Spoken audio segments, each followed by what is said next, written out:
Assalamualaikum warahmatullahi wabarakatuh. Waalaikumsalam warahmatullahi wabarakatuh. Innal hamdalillah nahmaduhu wa nasta'inuhu wa nastaghfiruh wa na'udzu billahi min shururi anfusina wa min sayyiati a'malina.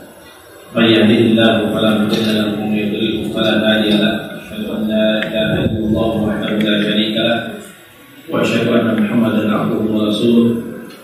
Ballagha risalah wa adda al-amanah wa nasaha al-ummah wa jahada fi sabilillah haqqa jihadihi hatta ataahu al-yaqin.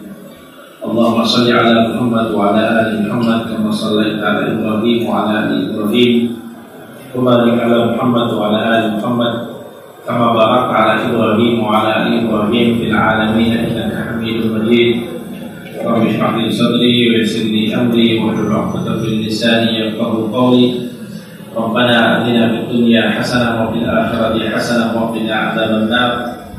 Allahumma 'allimna bima yanfa'una wanfa'na bima 'allamtana warhamna innaka antal arhamur rahimin. Allahumma arinal haqqa haqqan warzuqna ittiba'ah wa arinal batila batilan warzuqna ijtinabah. Allahumma inna nas'aluka 'ilman nafi'an wa rizqan thayyiban wa 'amalan mutaqabbalan. Amma ba'd. Alhamdulillah, para jamaah yang dirahmati oleh Allah Subhanahu wa taala. Pertama-tama marilah kita panjatkan syukur kehadirat Allah Subhanahu wa taala, di mana pada malam hari ini insyaallah menjadi salah satu malam yang Allah Subhanahu wa taala berikan keberkahan buat kita semuanya, di mana pada malam hari ini Allah memberikan taufiknya kepada kita untuk bisa bertemu di dalam majlis kita ini. Kita pertama hadir dalam rangka untuk saling bersilaturahmi jadi antara kita sesama kaum muslimin. Kemudian juga kita bertemu di salah satu dari rumahnya Allah Subhanahu wa taala. Jadi masjid ini kan rumahnya Allah Subhanahu wa taala. Dan kita duduk di sini tentu akan membawa pada dekatnya kita kepada Allah, takarrub kita kepada Allah Subhanahu wa taala. Kemudian juga bisa kita duduk di sini dalam rangka untuk saling bertawasau bil haq, tawasau bis sabr, saling berpesan-pesan pada kebenaran dan saling berpesan-pesan pada kesabaran. Itu adalah sifatnya orang mukmin.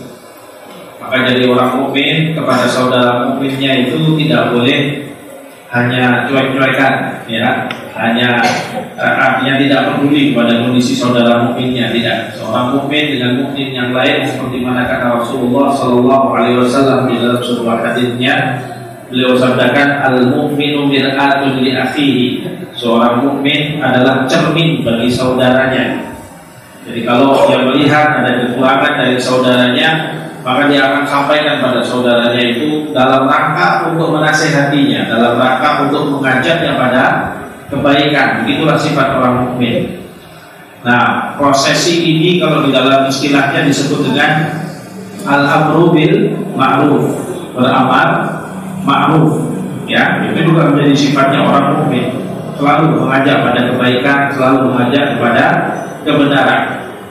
Kemudian juga kalau dia melihat ada kekeliruan dilakukan oleh saudaranya yang muslim, maka seorang muslim yang lain juga tidak tinggal diam, tapi dia juga nahi mungkar, punya semangat untuk menahi mungkar, menasihati saudaranya dalam rangka untuk sama-sama kita meninggalkan kemungkaran, sama-sama kita berusaha berjuang dalam rangka untuk selalu melakukan hal-hal yang baik dan ibadah kepada Allah Subhanahu wa taala, taat pada syariat Allah Subhanahu wa taala, sehingga kemudian kehidupan kita ini akan menjadi kehidupan yang penuh dengan keberkahan.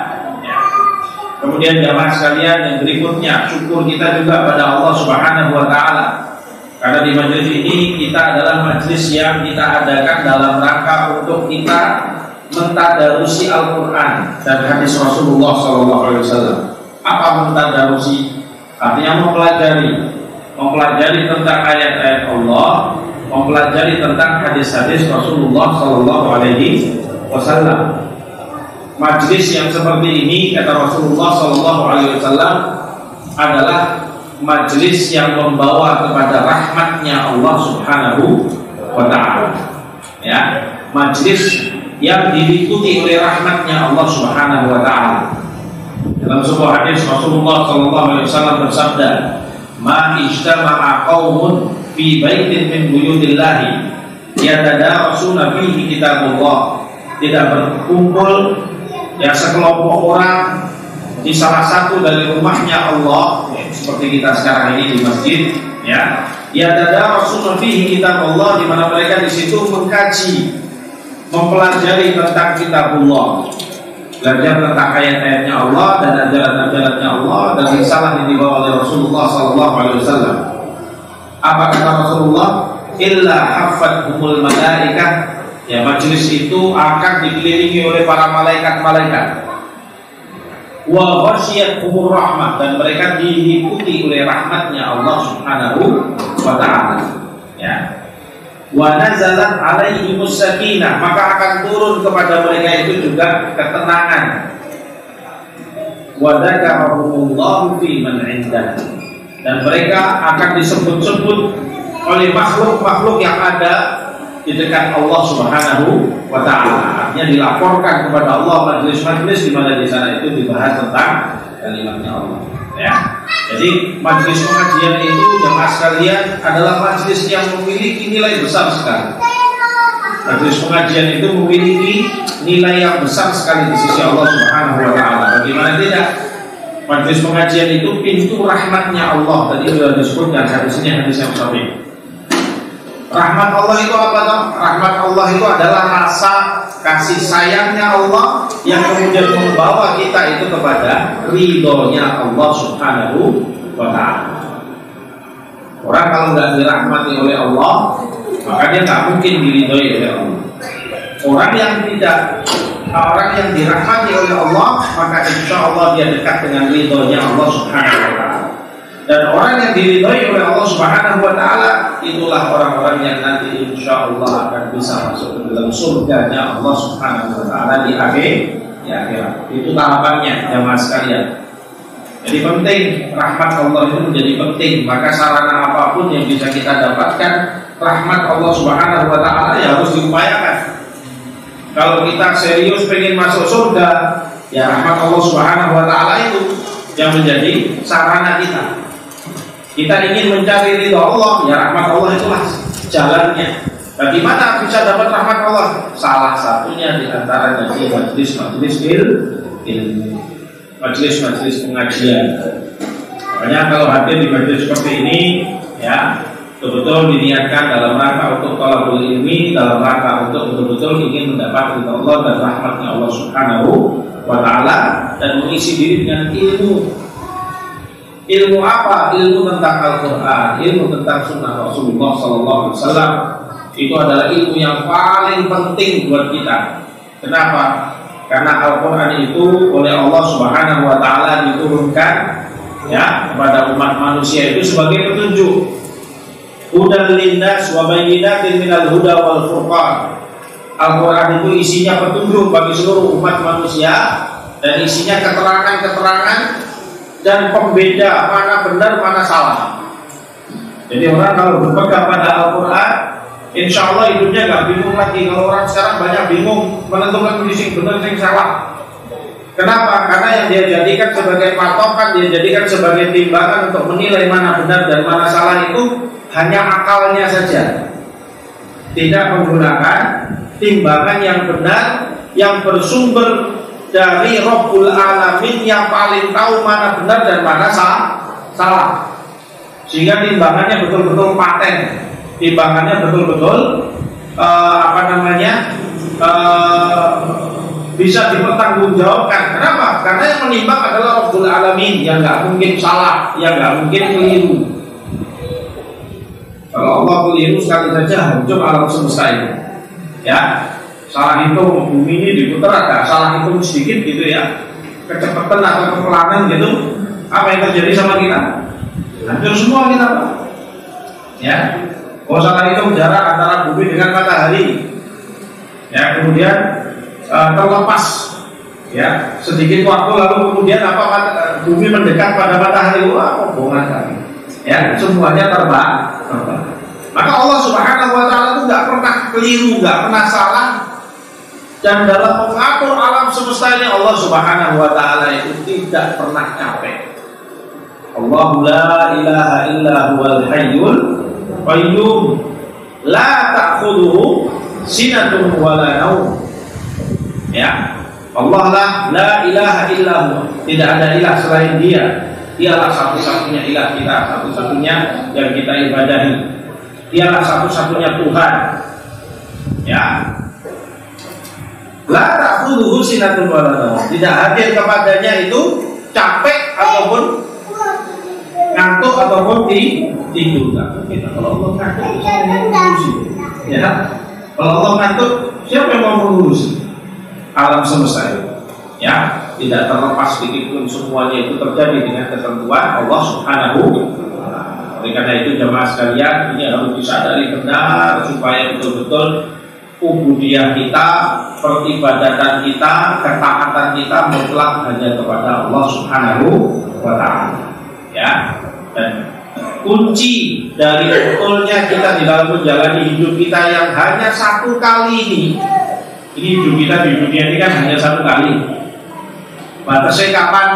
Ya tidak tahu. Mungkin malam ini nanti ada dipanggil sama Allah. Siap-siap aja ya. Kita nggak tahu. Ya. Atau mungkin besok atau lusa. Ya. Atau mungkin minggu depan. Ya. Ada orang baru kemarin kita ketemu, masya Allah ngobrol masih enak. Ya. Mungkin ngeteh bareng, ngopi bareng. Ya, masih ketawa ketiri sama kita. Hari ini dapat berita dia dipanggil oleh Allah Subhanahu wa ta'ala. Tidak ada yang tahu. Dan hidup kita hanya satu kali, kesempatan hanya ada satu kali. Ya, kalau kita betul-betul diisi dengan kebaikan, ya, maka rugilah kita. Karena dunia ini adalah wasilah kita untuk mencari selamat di akhirat. Ya, makanya kita berdoa apa? Rabbana atina fid dunya hasanah wa fil akhirati hasanah. Ya Allah, berikanlah buat kami ini di dunia itu kebaikan-kebaikan dan di akhirat juga kebaikan-kebaikan. Jadi kita minta dunia, minta kebaikan. Minta kebaikan dunia apa? Bukan hanya sekadar minta harta, minta rezeki yang lapang, minta kesehatan yang yang paling nikmat, dan seterusnya tidak. Bukan hanya itu, tapi di dunia hasanah adalah bagaimana kehidupan di dunia ini juga dibimbing oleh Allah Subhanahu wa ta'ala menuju jalan-jalan hasanahnya, jalan-jalan kebaikannya. Ya, dibimbing oleh Allah Subhanahu wa ta'ala untuk ditunjuki itu jalan-jalan kebenaran dan jalan-jalan kebaikan, lalu diberi rezeki buat kita untuk bisa berkesempatan melaksanakan kebaikan-kebaikan itu. Ya, kita juga berdoa minta sama Allah Subhanahu wa ta'ala supaya arinal haqqa haqqa, Allahumma arinal haqqa haqqa, ya Allah tunjukilah kami kebenaran itu sebagai kebenaran.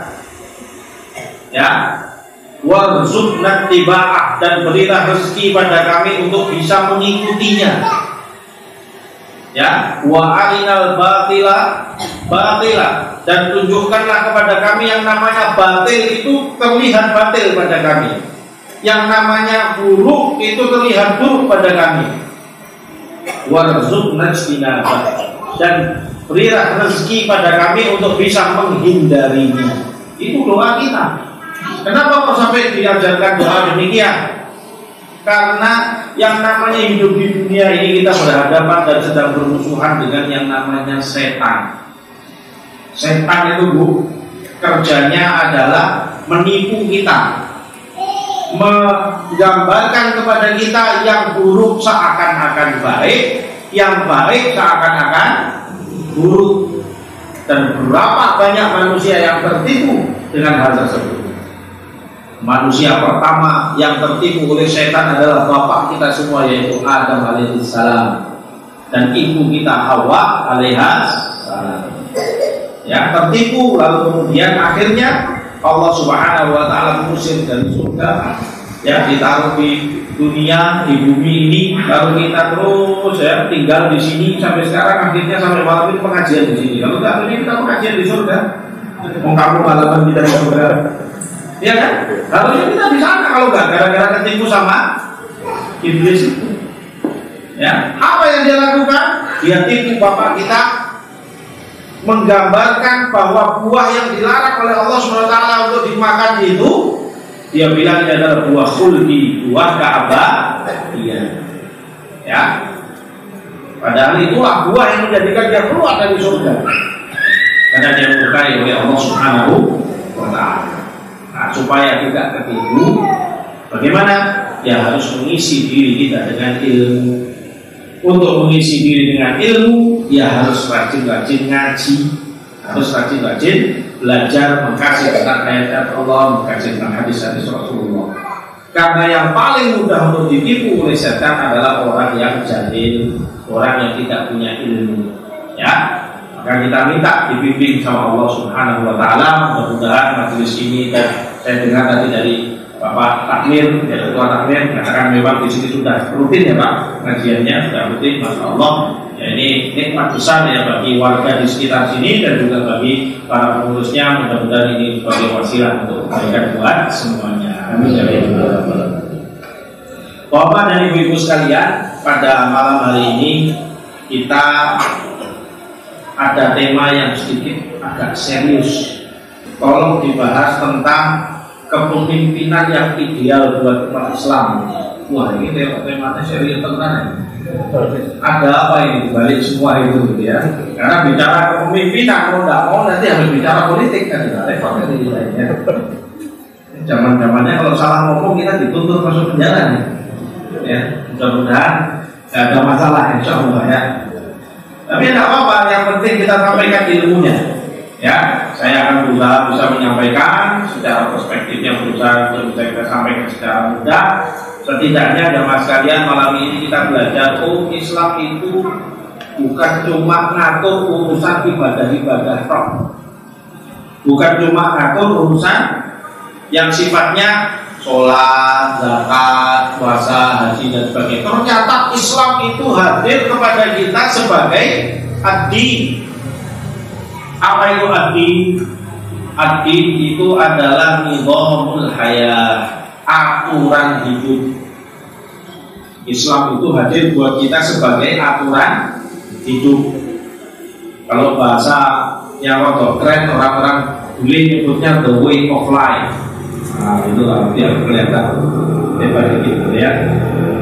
Cara hidup. Jadi kita hidup ini ternyata ada caranya, ada aturannya, ada gaya hidupnya, ya kan? Ada orang mengatur hidupnya dengan gaya, oh saya ini senang sama fulan, maka kemudian saya ingin hidup seperti dia.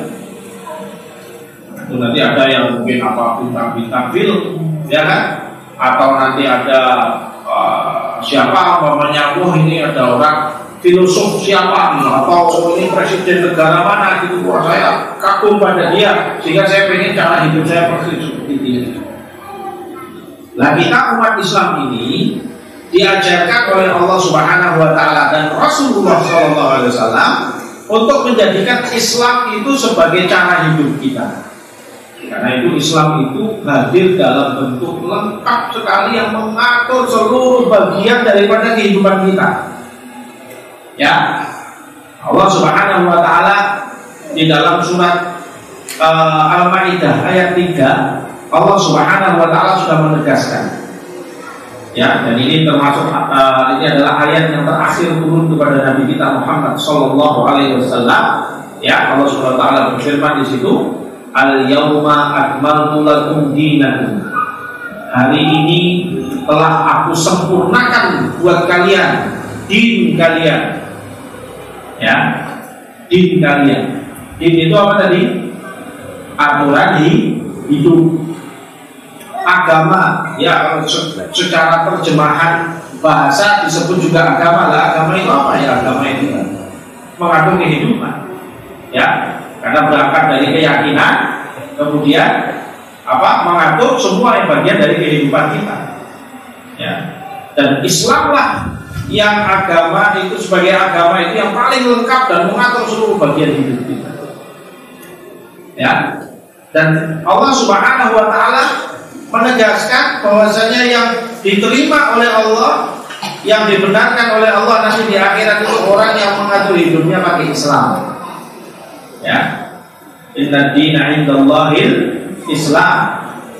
Sesungguhnya agama yang diterima di sisi Allah itu adalah Islam. Dalam ayat yang lain Allah berfirman, wa may yabtaghi ghairal islami dinan falan yuqbala minhu wa huwa fil akhirati minal khasirin.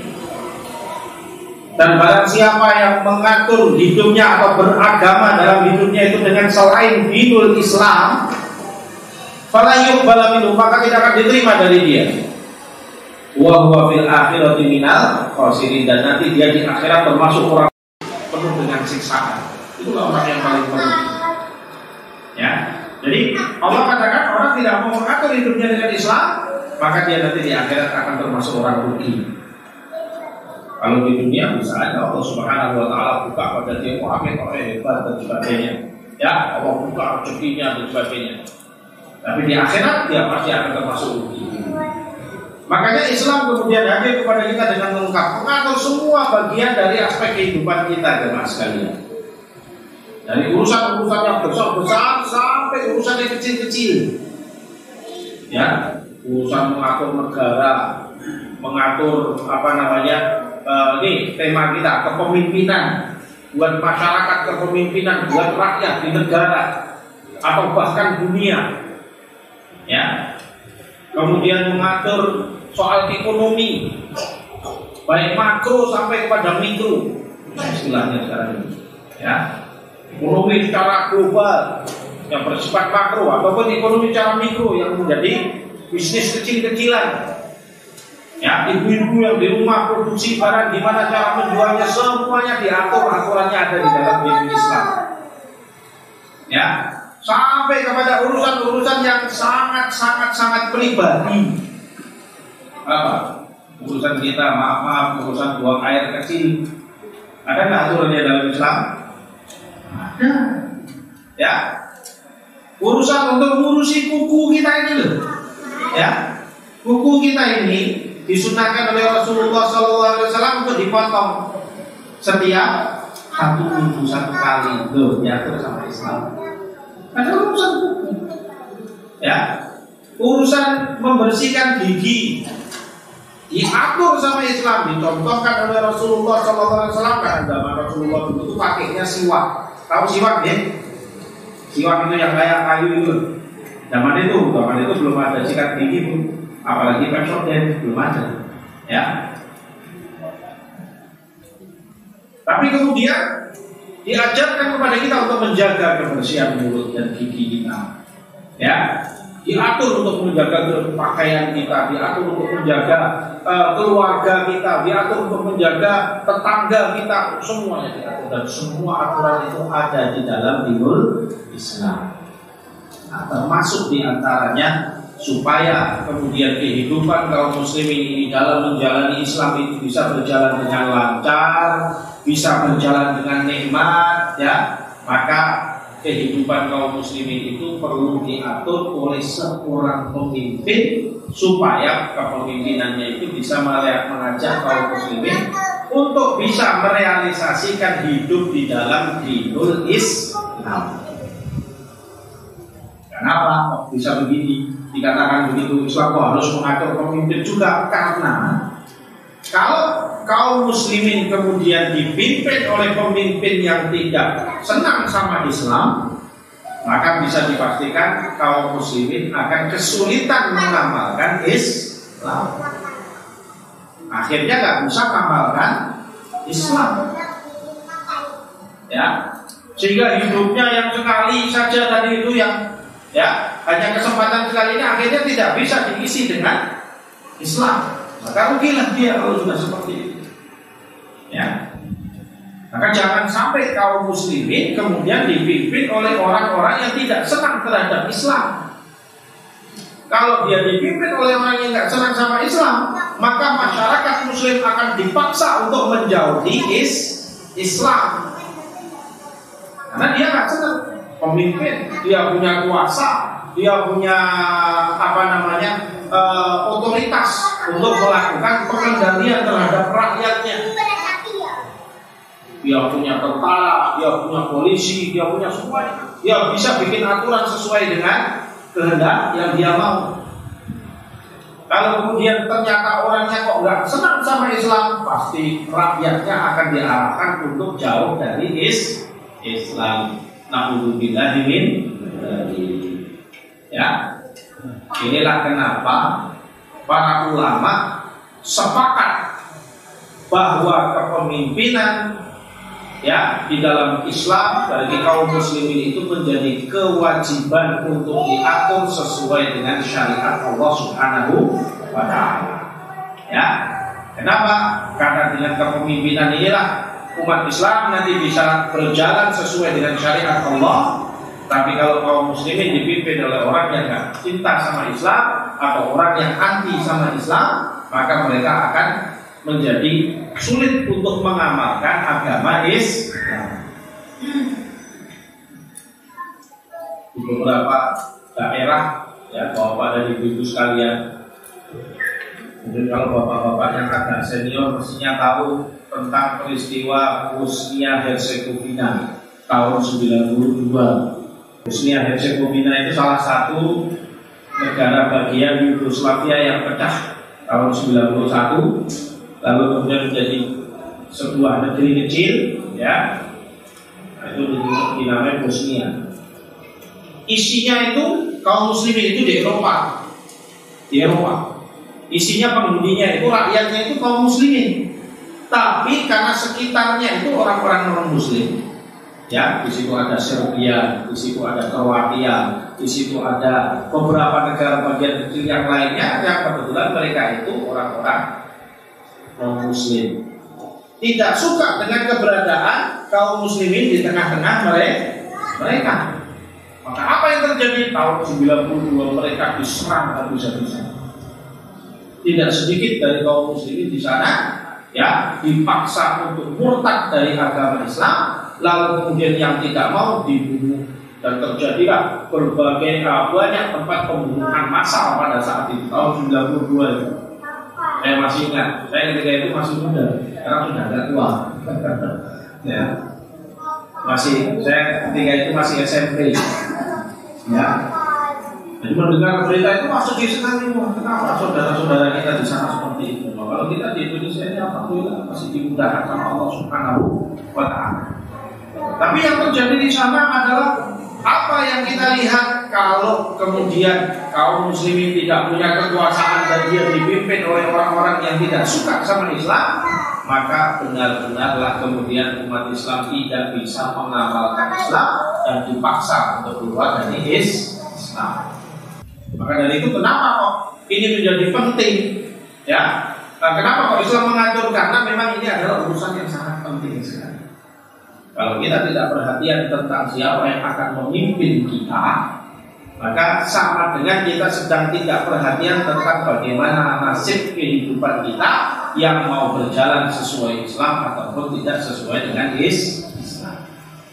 Ya, karena kita akan sangat bergantung dengan pemimpin di dalam melaksanakan Islam. Karena itu kalau kita lihat di dalam buku-buku yang membahas tentang ilmu siasah atau perpolitikan Islam, ya, dalam ini pembicaraannya, ya, berbicara tentang politik Islam. Ustaz, kok Islam itu ada politik apa? Iya, keluarga tadi kan sudah kita terangkan, Islam itu mengatur segala bidang. Makanya kita nggak setuju kalau ada orang bilang kalau di masjid itu jangan bicara politik, nanti dulu. Kalau kita melarang bicara politik Islam di dalam masjid, berarti kita apa? Sedang membuang satu bagian dari ajaran Islam. Ya, Rasulullah SAW itu ketika beliau hijrah dari Mekah menuju Madinah itu kemudian beliau mendirikan negara di sana. Ya, beliau mendirikan negara dan kemudian mulai berjalanlah bagaimana aturan-aturan politik Islam itu mulai dilakukan. Ketika itu diajarkan oleh Rasulullah SAW kepada para sahabat-sahabatnya. Artinya memang Islam itu ternyata punya aturan-aturan berpolitik. Tapi berpolitik Islam, aturan politik Islam itu basisnya berangkat titik tolaknya adalah kejujuran dan dalam rangka untuk merealisasikan ketaatan kepada Allah.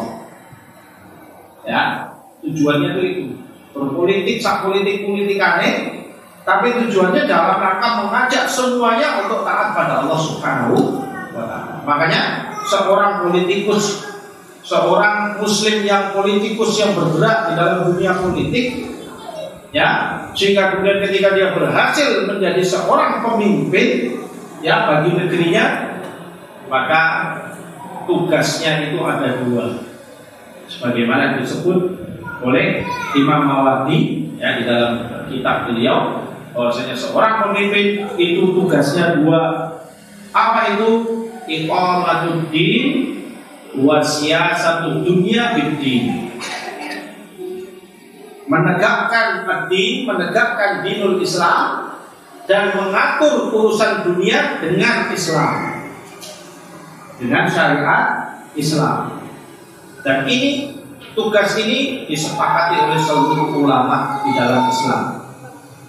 Ya, ulama sepakat bahwa tugas seorang pemimpin di dalam saat memimpin kaum muslimin tugasnya dua ini, yaitu menegakkan dinullah, menegakkan agamanya Allah, supaya Islam ini bisa diamalkan, dan mengajak rakyatnya untuk ayo semuanya mengamalkan Islam, dari urusan-urusan yang sangat pribadi sampai urusan-urusan besar. Sholat 5 waktu, semua diajak. Ya, ayo sholat semuanya, sudah ada digerakkan. Makanya di zaman kekhilafahan Islam, ya, di zaman Abu Bakar, zaman Umar, di zaman Utsman, di zaman Ali radhiyallahu anhum ajma'in, ya, mereka itu memiliki pasukan-pasukan hizbah. Yang namanya hizbah itu, mereka itu punya petugas-petugas khusus. Kalau sudah jam adzan itu kerjanya ngoprak-oprak kaum muslimin untuk masjid, mengingatkan kaum muslimin untuk ke masjid. Ya, dalam rangka apa? Ini adalah bentuk bagaimana supaya mereka merealisasikan Islam, menegakkan Islam. Ya, nanti ketika kaum muslimin datang waktunya mereka harus zakat, dikasih fasilitas bagaimana supaya bisa berzakat, kemudian melaksanakan zakat. Dan didorong kaum muslimin semua, ayo yang belum zakat segera berzakat. Ya, datang bulan Ramadan diatur juga demikian. Kemudian ketika kaum muslimin umpamanya, oh Islam itu mengatur syariat berpakaian yang sesuai dengan syariat Islam, maka pemerintah pun ikut mengatur soal pakaian yang menutup aurat, ya, yang betul-betul sesuai dengan ajaran dinul Islam, sehingga kaum muslimin tegak di atas ajaran agamanya. Jadi peran pemimpin itu sangat penting sekali dalam rangka merealisasikan Islam. Ya, kalau di zaman sekarang kita lihat banyak umat Islam ngakunya Islam tapi hidupnya jauh dari aturan Islam. Gimana tuh? Ya, seorang wanita muslimah ngaku muslimah tapi tidak menutup aurat, pakaiannya mirip, ya boleh dikit oke. Kemudian apa disuai-suai, ya. Iya kan? Apa begini kan seorang muslimah itu berpakaian? Oh enggak. Ya, Islam mengatur menutup aurat semuanya. Seorang muslimah itu menjaga kehormatan dirinya, bukan diubah. Kenapa? Karena Islam memuliakan wanita. Islam ingin wanita itu dihargai, bukan hanya sebatas pemuas nafsu mata-mata keranjang yang ada di jalanan itu. Ya, maka dijaga auratnya, disuruh menjaga, pakaiannya diatur disuruh menjaga. Yang bisa merealisasikan itu siapa? Yang pemerintah, seorang pemimpin. Pemerintahnya, pemimpinnya yang akan mengatur rakyatnya. Tidak boleh berpakaian begini, muslimah harus tutup aurat. Lalu yang non muslim bagaimana Ustaz? Yang non muslim karena memang aturannya tidak ada, mereka berkeyakinan dengan agamanya tidak kita ganggu, tapi pakaian harus sopan. Karena sama-sama manusia, ya harus dimuliakan juga. Kemudian masa kemudian dia manusia tapi hidupnya maaf setengah telanjang, ya. Nah, ini kan baru salah satu bagian saja daripada ajaran syariat Islam. Begitu juga yang laki-laki, soal pakaiannya juga diatur. Ya, makanya Islam itu, pemimpin Islam itu dia mengajak kaum muslimin untuk menegakkan dinullah, menegakkan agamanya Allah dalam kehidupan keseharian mereka yang mereka jalani sebagai rakyat. Kemudian yang kedua, tugasnya tadi kata ulama, ya kata Imam Mawardi adalah wasiyasatu dunya biddi, dan mengatur urusan-urusan dunia dengan hati, dengan agama Islam. Oh, ekonomi di masyarakat, di negaranya bagaimana diatur? Oh, diatur dengan ekonomi yang sesuai dengan sistem ekonomi syariah yang bisa diatur, diturunkan oleh Allah Subhanahu wa ta'ala. Kenapa? Jangan sampai kaum muslimin itu dalam berekonomi akhirnya mereka terlibat urusan riba umpamanya. Padahal riba ini kan diharamkan oleh Allah Subhanahu wa ta'ala. Bayangkan kalau kemudian makannya dari sumber yang haram, bagaimana mau bisa masuk surga? Bagaimana Allah mau ridho sama dia? Ya, ternyata yang dimakan riba semuanya. Kenapa? Karena dia tidak didukung oleh pemimpinnya untuk mencari sumber-sumber rezeki yang halal. Ya, untuk mencari sumber rezeki yang halal angel. Kenapa? Karena sistem ekonomi yang berjalan adalah sistem ekonomi kapitalis. Sistem ekonomi yang diberlakukan oleh orang-orang non-muslim yang membuat aturannya. Sistem ekonomi kapitalis itu adalah sistemnya orang-orang barat, ya, orang-orang sekuler, orang-orang yang tidak suka sama agama. Bahkan mereka bilang, agama, bicara agama itu kalau Islam bicara di masjid aja lah, yang Kristen di gereja, yang Hindu nanti di kuilnya, udah nggak usah bicara di tempat lain. Negara tidak ada kaitan sama agama. Siapa bilang? Justru Islam itu hadir dengan mengatur supaya negara diatur dengan syariat Allah, supaya kaum muslimin juga bisa mengamalkan syariat Allah. Dan fungsi pemimpin itu di situ, ya. Karena kalau pemimpin kan tidak mengarah demikian, maka sulit bagi rakyat untuk bisa menjalani kehidupan bernegara dengan aturan Islam, ya, dengan aturan yang disyariatkan oleh Allah Subhanahu wa ta'ala. Ya. Jadi kalau kita melihat kepada definisi ulama ini menegaskan demikian. Jadi fungsi seorang pemimpin itu yang pertama menegakkan Islam pada kaum muslimin, ya, pada rakyatnya. Yang kedua mengatur kehidupan dunia mereka, ya, dari mulai ekonominya, kehidupan berkeluarga mereka rakyatnya, pendidikan buat rakyatnya juga diatur dengan pendidikan yang sesuai dengan Islam. Ya, apalagi kehidupan dalam keluarganya juga diarahkan supaya dididik dengan kehidupan Islam.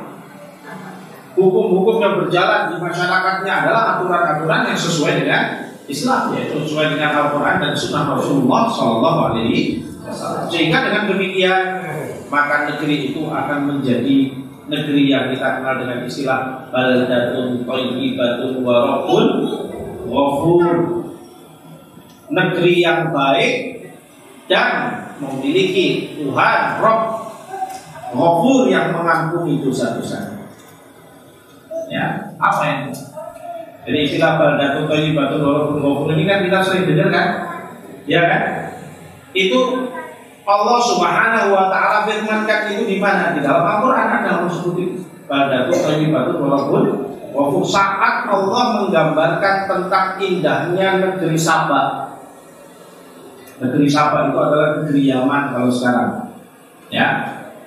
Saat Allah Subhanahu wa ta'ala pada saat itu Allah jadikan negeri Saba ini adalah sebuah negeri yang makmur, ya, rezekinya terbuka lebar, subur, sehingga jannatani ayyaminin wa shimal, begitu kata Allah Subhanahu wa ta'ala, ya. Kebun-kebun yang selalu berada di kanan dan kiri jalan. Jadi berjalan dimanapun jalan kebun-kebun, buah-buahan macam-macam, yang anggur, yang apel, yang buah, macam-macam, ya, subur tanahnya, ya, rakyatnya damai, ya. Saat itu kenapa? Karena saat itu mereka dipimpin oleh seorang pemimpin yang taat kepada Allah Subhanahu wa ta'ala, ya. Pemimpin yang saat itu awalnya pemimpinnya memang pemimpin yang tidak menyembah Allah, yaitu Ratu Bilqis. Awalnya tidak menyembah Allah, dia menyembah matahari, tapi kemudian didakwahi oleh Nabi Sulaiman, lalu kemudian dia bisa kembali bertauhid kepada Allah Subhanahu wa ta'ala, kemudian memimpin negerinya di dalam aturan-aturan Allah yang saat itu berjalan sesuai dengan syariat yang diajarkan oleh Allah bersama dengan Nabi Sulaiman, maka menjadi negeri itu menjadi berkah, ya, menjadi membawa kebaikan. Dan setiap negeri yang rakyatnya bisa bertakwa pada Allah Subhanahu wa Ta'ala, taat sama syariatnya Allah Subhanahu wa Ta'ala, dipimpin oleh pemimpinnya yang juga taat sama syariatnya Allah Subhanahu wa Ta'ala, Allah janjikan apa? Allah janjikan keberkahan, dibuka buat mereka berkah langit dan bumi. Ya, di dalam surat Al-A'raf Allah Subhanahu wa Ta'ala menceritakan atau menyampaikan kepada kita, walau anna ahlal qura amanu wattaqau la fatahna alaihim barakatin minas sama'i wal ardh. Kalaulah penghuni suatu negeri itu beriman dan bertakwa kepada Allah dengan sebenar-benarnya, beriman pada Allah Subhanahu wa Ta'ala dengan sebenar-benarnya, ya, mengilahkan Allah dengan sebenar-benarnya, betul-betul patuh, pasrah, bongkoan sama Allah Subhanahu wa Ta'ala atas semua syariatnya. Pokoknya Allah perintahkan apapun, kami sami'na wa ata'na. Ini namanya konsekuensi iman yang ada di dalam hati seorang itu seperti itu. Wattaqau, dan bertakwa, menjaga hidupnya itu supaya dia tidak melanggar batas-batas hukum syariat. Batasnya apa? Oh, yang ini haram, ya sudah, saya tidak akan melanggar ini. Walaupun saya sendirian, ya, gak ada yang tahu, tapi saya tetap yakin Allah tahu. Saya tetap yakin Allah melihat semua perbuatan saya. Yang sesuatu yang namanya barokah adalah baik dan akan menambah kebaikan, baik dan menambah kebaikan. Makanya barokah itu meliputi semua hal, ya. Jadi kalau sesuatu itu nggak baik, walaupun kemudian banyak, itu nggak bisa disebut barokah. Kalau buruk ya nggak barokah. Ya, kalau sekarang kan melihat memahami barokah ini mesti jumlahnya banyak. Ya, kalau dagang umpamanya ya, wah payu dagangannya, nanti disebut wah barokah ya. Lihat dulu dagangnya apa. Kalau yang dijual itu miras, terus gimana bisa kemudian barokah? Itu yang diharapkan sama Allah Subhanahu wa Ta'ala. Ya, dagangannya payu, ya, gulaan saper, wah barokah ya mas. Tidak bisa barokah kalau itu buruk, itu diharamkan oleh Allah Subhanahu wa Ta'ala, nggak boleh dijual kok. Jangankan dijual, diminum aja nggak boleh, haram. Ya nggak boleh. Ya, nggak ada keberkahan di situ. Pada sesuatu yang diharamkan oleh Allah nggak ada barokah. Tapi yang namanya barokah itu kalau sesuatu itu baik, lalu kemudian dia akan membawa kebaikan. Itu yang namanya barokah. Makanya ada istilah umur yang barokah. Nah, gimana umur yang barokah itu? Jadi ya umurnya itu semakin dia jalani itu semakin diisi dengan kebaikan-kebaikan. Jadi semakin tua, bukan tua-tua keladi, semakin tua semakin jadi, ya, jadi apa nih? Jadi maksiatin, ya, bukan itu. Tapi semakin jadi syukurnya sama Allah Subhanahu wa Ta'ala, ya, semakin dekat dia kepada Allah Subhanahu wa Ta'ala. Umurnya itu dia semakin tua, semakin bertambah umur itu, semakin mengarahkan dia untuk bertakarrub kepada Allah Subhanahu wa Ta'ala. Nah, itu namanya umur yang barokah. Ya. Kalau soal jumlah, banyak orang yang non muslim yang nggak kenal sama Allah Subhanahu wa Ta'ala dikasih umur panjang sama Allah. Ya, saya baca berita beberapa waktu yang lalu ada orang Jepang atau orang mana itu umurnya sampai 125 tahun. Ya. 125 tahun. Ya, 1 abad seperempat. Nah, itu kalian nggak bosenin selama itu gitu ya. Tapi sayangnya orangnya musyrik, nyembah apa tadi nggak tahu, nyembah berhala-berhala, nyembah matahari atau nyembah bulan atau rasanya. Apakah itu namanya umur barokah? Bukan barokah. Itulah umur yang akan membawa dia semakin jauh dari Allah Subhanahu wa Ta'ala. Kenapa? Karena dia tidak mendapatkan petunjuk dari Allah Subhanahu wa Ta'ala. Makanya ketika kita masih diberi umur, syukurilah untuk selalu berusaha kembali kepada Allah Subhanahu wa Ta'ala supaya umur kita barokah, menjadi baik. Kalau toh pun harus umurnya pendek, ya sudah diisi dengan kebaikan. Makanya untuk mencari keberkahan, pastikan perjalanan hidup kita itu, kehidupan kita dalam sehari-hari kita itu diisi dengan hal-hal baik. Supaya apa? Supaya umurnya benar-benar menjadi baik. Sehingga kebaikan yang kita jalani itu akan membawa kebaikan berikutnya. Itulah yang namanya barokah. Ya. Rezeki yang Allah Subhanahu wa Ta'ala berikan pada kita, rezeki yang barokah itu bukan jumlahnya banyak. Kan duitnya akeh terus kemudian wah barokah kayak konsumen. Nah, itu apa orang miskin itu nggak ada yang barokah hidupnya.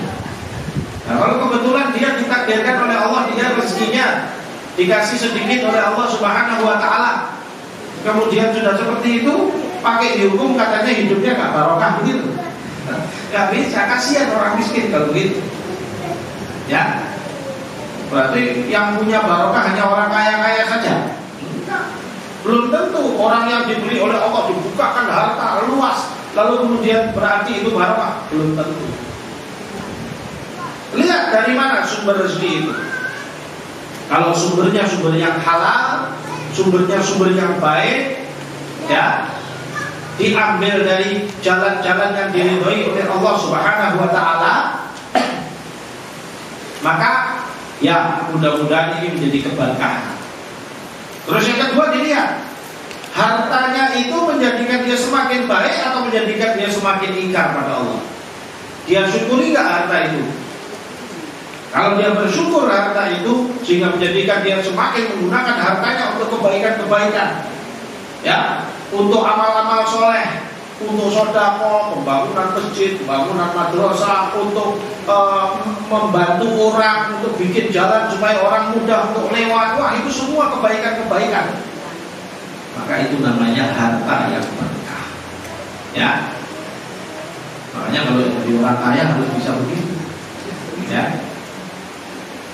Nah, tapi kalau kemudian hartanya itu ternyata sumbernya nggak jelas, ya, halal haram nggak peduli.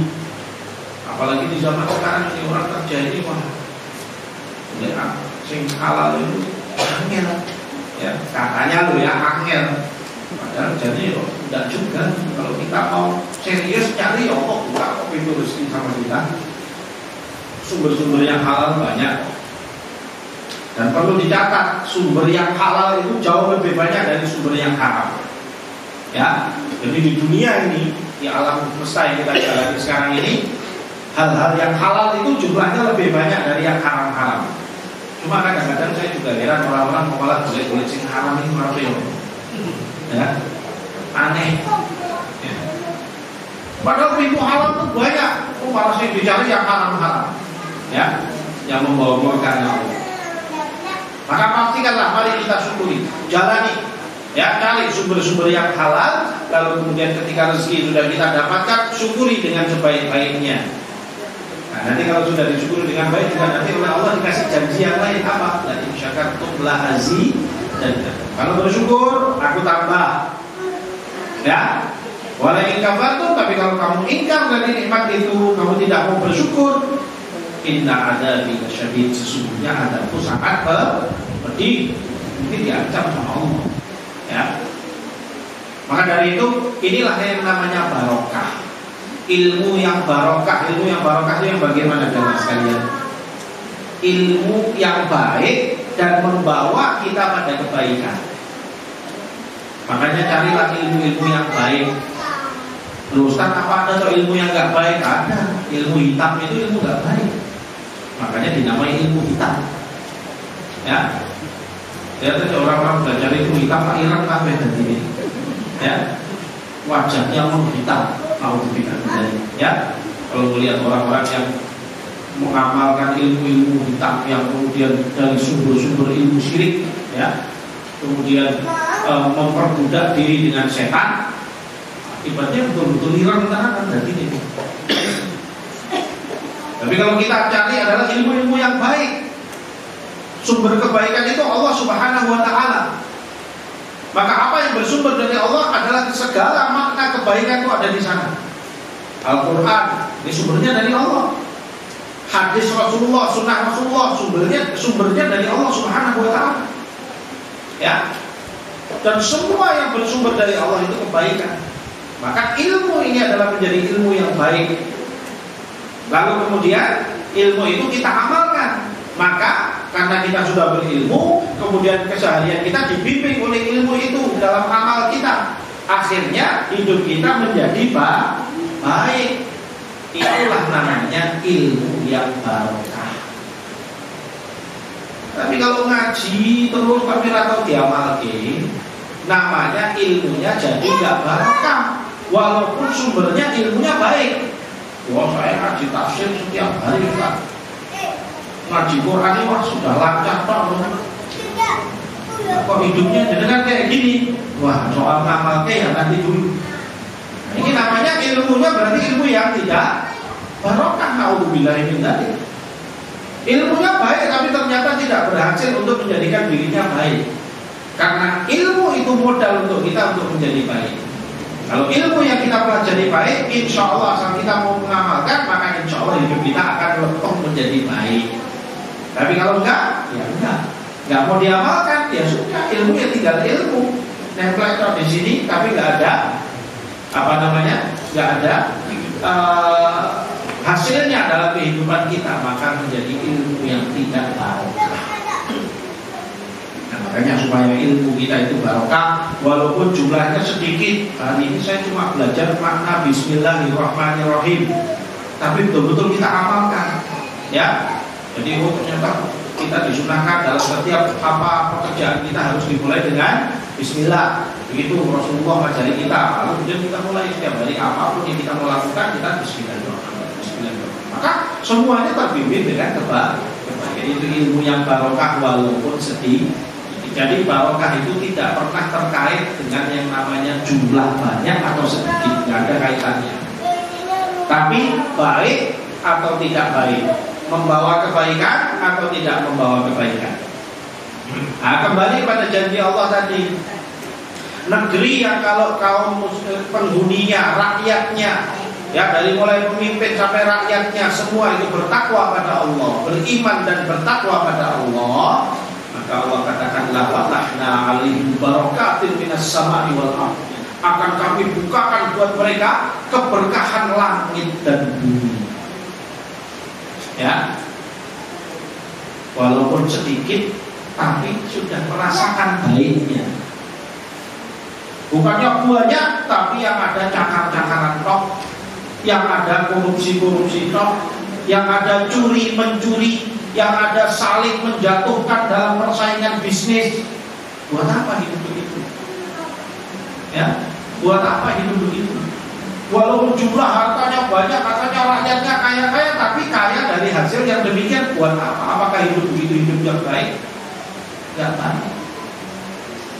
Kaum muslimin itu oleh Allah Subhanahu wa Ta'ala diberi barokah pada hartanya, diberi barokah pada rezekinya, karena kaum muslimin istiqomah di atas jalan aturan Islam.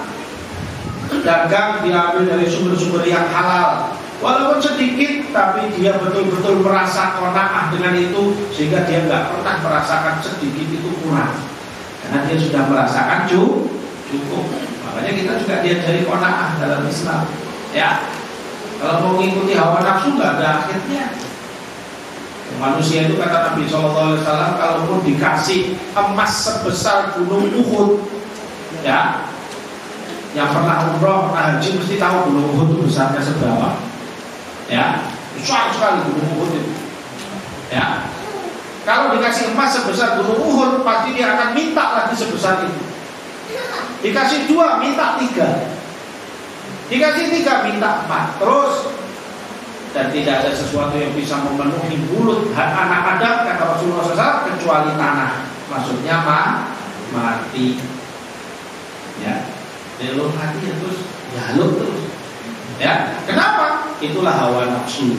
Ya, hawa nafsu. Kalau nggak dikendalikan dengan syariat Allah, tidak dikendalikan dengan aturan dan sunnah Rasulullah SAW, maka dia akan dikendalikan oleh hawa nafsunya sehingga kemudian menyebabkan dia terjerumus ke dalam perbuatan dosa.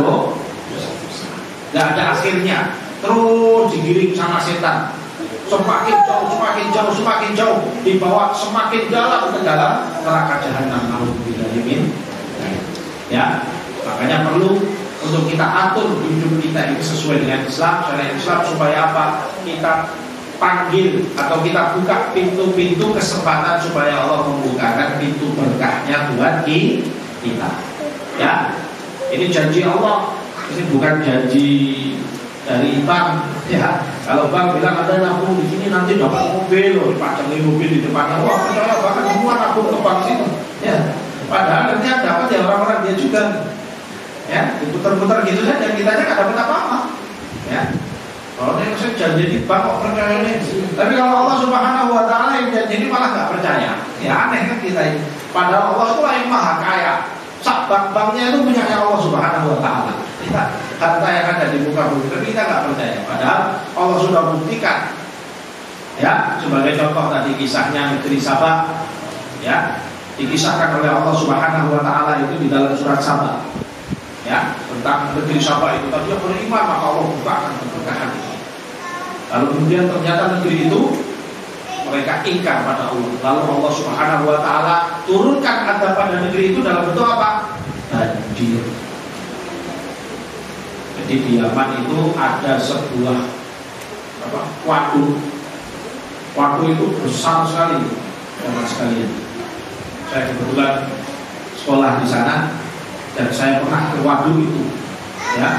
Jadi waduk itu penahannya itu bukan dinding-dinding yang dibuat oleh manusia, tapi gunung-gunung. Ya, gunungnya gedenya sangat lalu itu. Ya, itu di antara ada beberapa gunung di situ, lalu kemudian tengahnya itu ada cekungan begitu, dan di situ berisi air, kedalamannya sampai berapa ratus meter. Dan itu menjadi bendungan besar yang selama itu mengairi seluruh negeri Yaman. Ya, di suatu daerah atau kabupaten di sana namanya Kabupaten Ma'rib, yang sampai sekarang dikenal, ya, waduk itu dengan istilahnya waduk Ma'rib. Kalau dengan bisa lihat nanti di internet, khususnya yang milenial mestinya tahu, ya, silahkan dilihat nanti. Dam Ma'rib dam, ya, ataupun waduk Ma'rib itu, itu luas sekali, itu alam sekali. Tiba-tiba apa yang terjadi pada waduk itu? Itu waduk itu sudah ada sejak zaman dahulu, sudah lama sekali, ya. Yang saat itu waduk itulah yang mengairi negeri-negeri itu, negeri Yaman itu, sampai berkah negeri yang menjadi hijau, subur, ya. Tapi karena kemudian sudah dibuka rezeki, biasalah manusia ini. Kalau sudah dibukakan rezeki malah jadi apa? Memelinti. Ya, malah nantang sih buka rezeki. Gak mau taat sama Allah Subhanahu wa taala karena merasa gak butuh sama Allah. Ya lupa bahwa yang membukakan rezeki, yang memberi rezeki buat dia adalah Allah Subhanahu wa taala. Karena merasa sudah hebat, merasa sudah kaya, lalu kemudian Allah gak usah ngatur kehidupanku, aku sudah bisa hidup sendiri. Bisa hidup sendiri. Coba kalau kita ini dilepas sama Allah Subhanahu wa taala 1 detik saja. Ya, ya wis kok dhewe betapa bingungnya kita. Mau lupa jantung, gerakan pencernaan, gerakan paru-paru dalam waktu bersamaan, siapa yang bisa? Siapa yang bisa? Gak ada. Dan terus selama ini yang gerakan jantung saya siapa, Ustaz? Ya Allah Subhanahu wa taala. Dengan caranya. Yang menggerakkan paru-paru saya siapa, Ustaz? Ya Allah Subhanahu wa taala. Menggerakkan pencernaan Anda. Makanan masuk lalu kemudian dipilih sama dia, mana yang nutrisi, mana yang bukan, selebihnya dibuang jadikan ampas. Anda kan yang melakukan itu dalam perut Anda sendiri? Ada yang ngaku itu? Hah? Ada yang mau mengaku itu di sini? Enggak. Saya otak tak pilih dewe. Enggak ada, ya kan? Dan terus yang milih itu siapa? Siapa yang mengatur semua itu?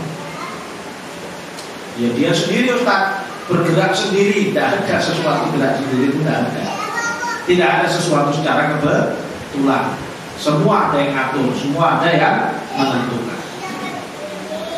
Bayangkan kalau kita dilepas oleh sebuah uripon dewe, semenit saja kita dipastikan akan mati pada saat itu juga. Tidak akan bisa. Tapi manusia itulah manusia. Ketika Allah sudah bukakan pintu rezekinya, ketika Allah sudah bukakan kesempatannya, malah dia ingkar sama Allah Subhanahu wa ta'ala. Maka akibatnya apa? Akibatnya oleh Allah Subhanahu wa ta'ala dijadikan diadab dengan apa? Itu oleh Allah dihancurkan. Gunungnya itu yang tadinya menahan itu dibuka oleh Allah Subhanahu wa ta'ala, diubah menjadi pasir sehingga tanah itu air itu menjadi mengalir. Akhirnya sak Yaman itu semuanya banjir besar sekali. Akhirnya habislah negeri itu yang tadinya negeri yang aman, makmur dan damai dengan suburnya sedemikian rupa oleh Allah Subhanahu wa ta'ala diganti dengan apa? Wa baddalnahum bi jannatayhim jannataini dawata ukulin khamtin wa atalin wa syai'in min sidqin qalil.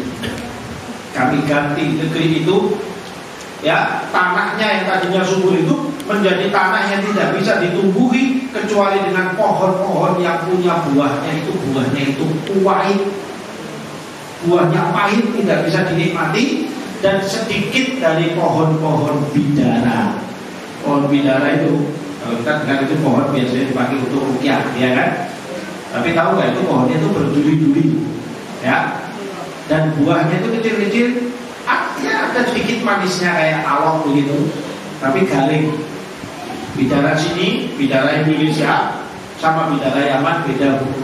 Nah, kalau mau lihat mau main ke sana, ya.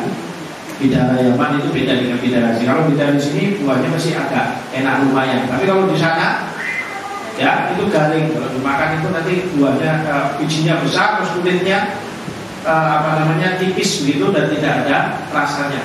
Ada manis sedikit banget. Ya itu. Allah gantikan negeri yang tadinya isinya buah-buahan indah, anggur, apel, semua buah-buah macam-macam di sana ada, diganti menjadi seperti itu. Gara-gara apa? Gara-gara dzalika jazainahum bima kafaru.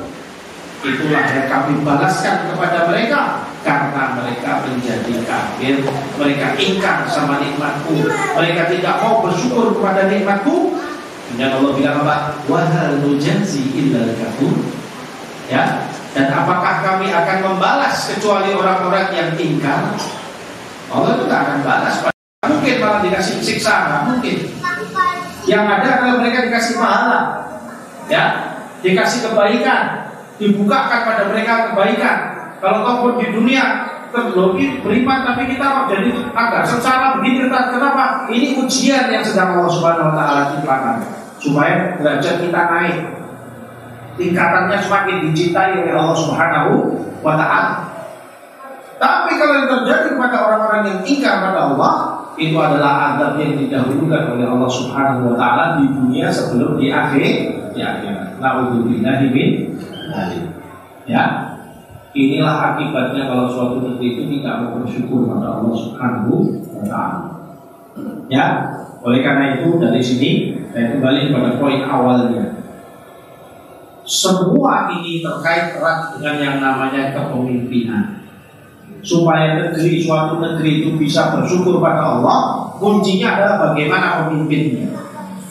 Ya, jadi negeri Sabat itu kok bisa jadi kafir karena tadinya dipimpin oleh Ratu Balqis yang sudah beriman dan kemudian semua negerinya dia tidak beriman. Betul. Kekufuran itu terjadi setelah meninggalnya ratu tersebut. Jadi terus ada raja-raja berikutnya itu yang kemudian mereka itu tidak mau beriman pada Allah, malah syirik sama Allah, akhirnya tidak mau bersyukur sama Allah Subhanahu wa ta'ala, dan Allah jadikan negeri ini seperti yang diceritakan di surat Saba ini ayat 15 sampai 17 ini. Ya. Nah, nanti kita buka Al-Quran masing-masing, dibaca, tafsirnya dibaca supaya nanti kita tahu ceritanya. Dan begitulah negeri manapun kalau tidak mau bersyukur, tidak bisa bersyukur, maka akan menghadapi nasib yang sama. Walaupun tidak dihancurkan dalam satu saat seperti negeri Yaman, tetapi terjadi kehilangan barokah.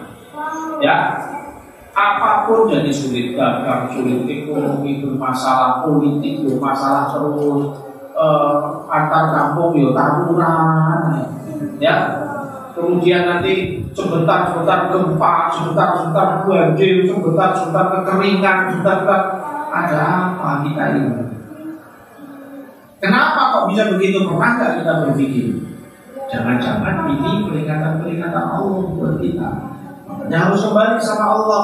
Kalau sekarangnya harus kembali, ya masing-masing harus kembali. Dan mari kita upayakan kepemimpinan yang mengajak kita kembali kepada Allah Subhanahu wa Ta'ala.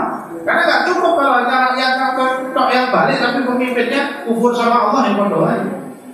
Ya, jadi pentingnya kepemimpinan sampai pada akhir sana, supaya betul-betul semua yang bisa diarahkan oleh negara, oleh pemimpinnya untuk rakyatnya itu betul-betul kembali kepada Allah Subhanahu wa Ta'ala, sebagaimana yang disebutkan bahwa tugas seorang pemimpin bagi kaum muslimin adalah mengajak kaum muslimin untuk kembali kepada dinullah, ya, iqamatuddin, menegakkan dinullah, wa siyasatud dunya biddin, dan mengatur kehidupan dunia ya masyarakatnya itu dengan dinul Islam, supaya benar-benar semuanya bisa beriman dan bertakwa pada Allah. Lalu kemudian dengan itu janji Allah akan direalisasikan kepada kita semuanya. Ini adalah upaya. Maka dari itu jemaah sekalian, jadi kalau kita bicara pemimpin yang ideal buat kita itu yang bagaimana Ustaz? Ya pemimpin yang mau ngajak kita kembali pada Allah kita. Ya, pemimpin yang mau ngajak kembali pada Allah, yang mau menegakkan syariat Allah dan mau mengajak kita untuk kembali diatur kepada syariat Allah Subhanahu wa Ta'ala. Kalau nggak ada, harus lintasan hidup. Terus masuk kayak gitu tak? Lama mungkin hidup tanpa pemimpin? Ya tidak mungkin. Karena manusia itu kan hidup sebagai makhluk yang hidup secara koloni, ya kan? Hidupnya bareng-bareng. Kita kalau disuruh hidup sendiri-sendiri kan tidak bisa. Ya kan? Kita pasti saling membutuhkan. Nah kalau sudah hidup bareng-bareng ini, ya mesti harus ada yang mimpin. Kalau nggak ada yang mimpin, kok semua sok mimpin KPH, orang terus kita nanti. Makanya pemimpinnya harus pemimpin yang betul-betul bisa mengarahkan pada kebaikan. Ya, oleh karena itu, marilah kita menyadari tentang masalah pentingnya kepemimpinan ini, dan yang ternyata urusan ini sudah diatur di dalam syariat Allah SWT. Ya, ini jadi kalau saya mau berbicara lebih detail lagi, mendalam lagi, nanti kita malah tambah banyak yang nganggur.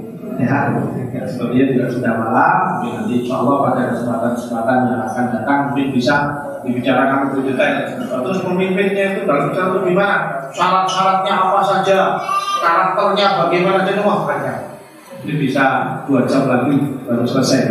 Ya, kesian yang terkabur Islam. Nah, bisa memori. Ya, baik. Itulah jemaah sekalian, mudah-mudahan ini memberikan sedikit pencerahan yang buat kita tentang urgensi memiliki pemimpin yang ideal bagi kita kaum muslimin. Yang menentukan itu siapa? Ya kita sendiri sebenarnya. Ya, marilah kita realisasikan siapa nih yang bisa memimpin kita di rumah tangga kita. Jadi para bapak-bapak menjadi pemimpin di rumah tangga, tuh tugasnya 2. Rakyatnya itu, sak keluarga itu harus diupayakan kembali pada Islam, menegakkan Islam, dan diajak mengatur urusan-urusan dunia mereka juga dengan syariat Islam. Itu tanggung jawab Bapak. Ya.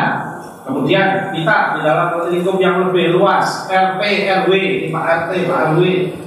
Nah, coba gimana caranya masyarakat RT, RW-nya ini betul-betul bisa ya merealisasikan Islam dan kemudian diatur dengan sesuai syariat Islam.